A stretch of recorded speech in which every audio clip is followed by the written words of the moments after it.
wild. The wind whipped through the shaggy leaf trees, and Ed Marshall kicked at the stones and prayed to fuck all he wouldn't get soaked, like tonight.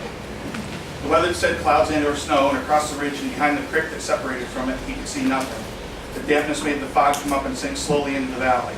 He was halfway up what passed for a mountain in eastern Pennsylvania, probably 1,500 feet or so in the air. The air smelled of wet leaves and heavy rain-soaked soil, bruised plants piling up under his feet as he hop-walked down the side of the hill. Maybe the poachers had taken refuge in one of the old Simcoe houses.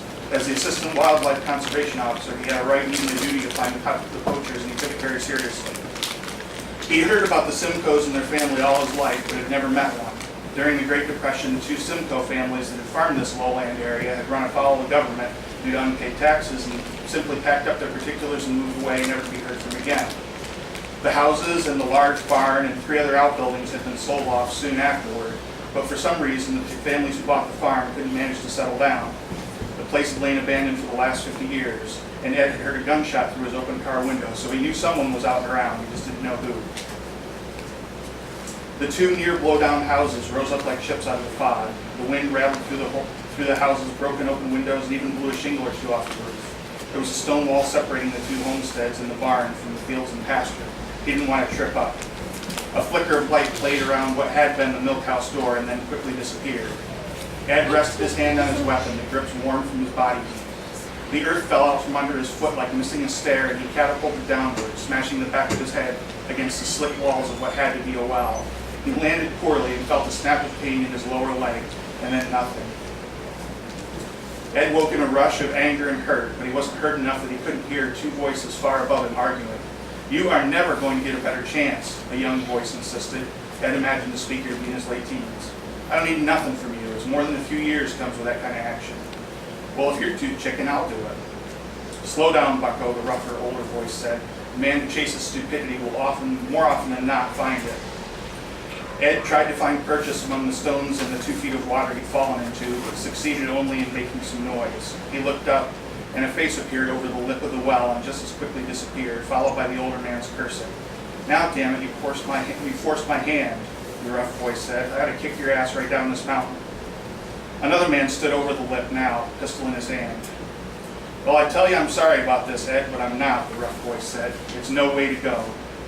Ed's shoulder slammed into the stone wall, and he understood he was going to die, and the second shot took out his right eyeball. High above Ed, a bearded man with a braid sighed, cuffed the younger man next to him, an old plaid hunting jacket brought up tight around his neck. "You're as stupid a son of a bitch as he was." He spat, shook his head, and walked away.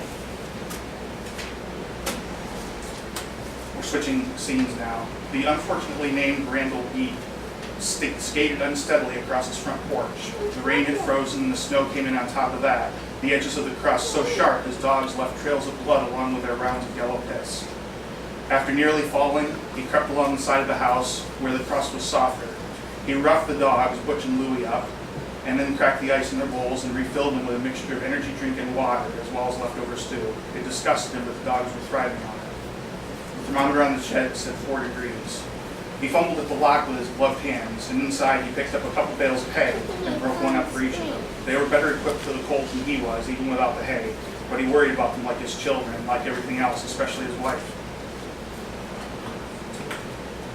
Off in the distance, he could see a few lights, and the gas and coal trucks were already out on the road, the distant rumble and belch fading even more as they went down the mountain.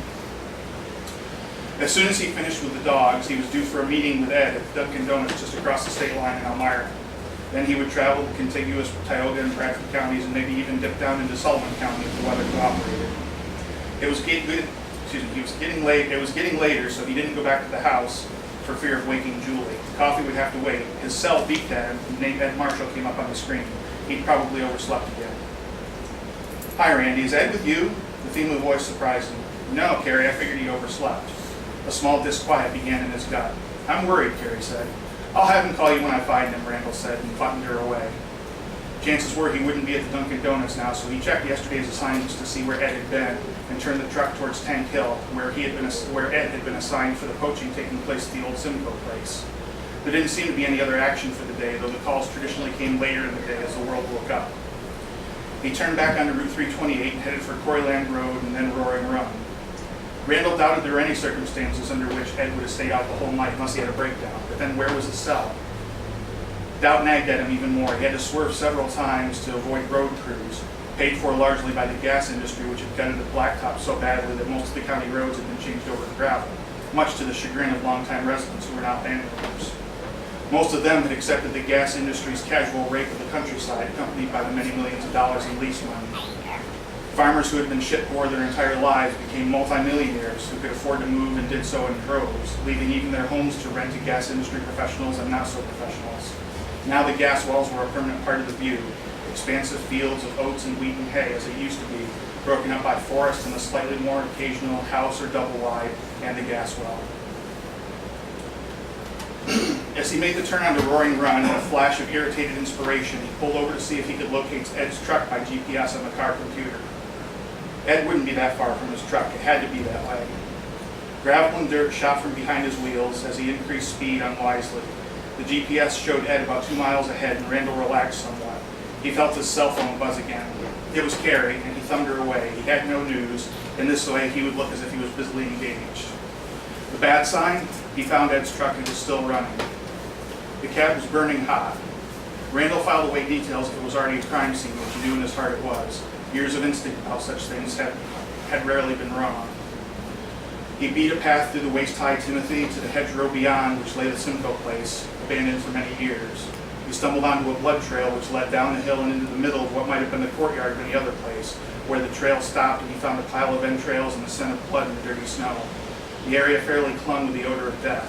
The place was covered in footprints, though, and there was no way to tell what was what as the blood and dirt and the snow obscured the tread. Not that he would have even known what tread was on Ed's boots. This was the problem with being a sometime peace officer with a little practical experience in crime scenes. He checked himself. There wasn't a crime scene yet. Downwind from the pale of entrails, he tracked a couple of sets of boots over a rise and steeply down into a hollow. The tracks ended at a dug well with its cover off, and his heart sank. He knew what he'd find there. He peered carefully around the edge. He found Ed at the bottom of the well, and he wasn't moving.